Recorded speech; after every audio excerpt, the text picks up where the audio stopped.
রাজস্ব বোর্ড ভবনের সামনে কিন্তু কর্মকর্তা কর্মচারী যারা রয়েছেন তারা এই মুহূর্তে বিক্ষোভ করছেন। টানা কর্মসূচি অংশ হিসাবে কিন্তু তারা শাটডাউন কর্মসূচি পালন করছে। আমরা সরাসরি যুক্ত রয়েছি দেশবন্ধু লাইভে, যেখানে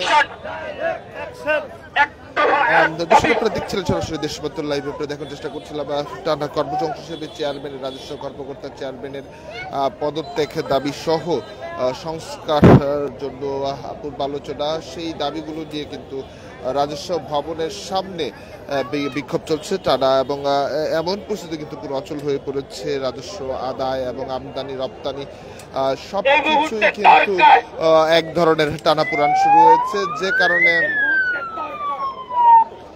এক ধরনের টানাপোড়েন চলছে এবং তার মধ্যেই কিন্তু বিক্ষোভ চলছে।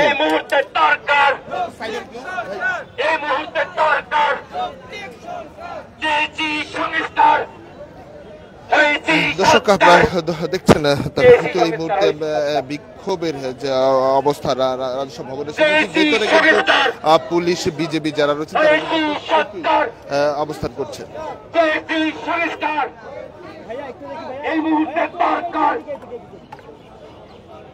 দর্শক সরাসরি দেখছেন দেশবন্ধু চেষ্টা করছি, ভেতরেও কিন্তু এক ধরনের যে পুলিশ বিজিবি এবং পুলিশ বিজিবি এবং কোস্টগার্ড সদস্য যারা রয়েছে তারাও কিন্তু এক ধরনের নিরাপত্তা ব্যবস্থার মধ্যে রয়েছে। যে তথ্য জেনে থাকবেন টানা কিন্তু এই শাটডাউন অবস্থান কর্মসূচি কিন্তু অব্যাহত রেখেছে রাজস্ব ভবনের যে কর্মকর্তা কর্মচারী যারা রয়েছে তারা একত্রিত ভাবে কিন্তু তাদের যে অবস্থান সেটি অব্যাহত রেখেছে,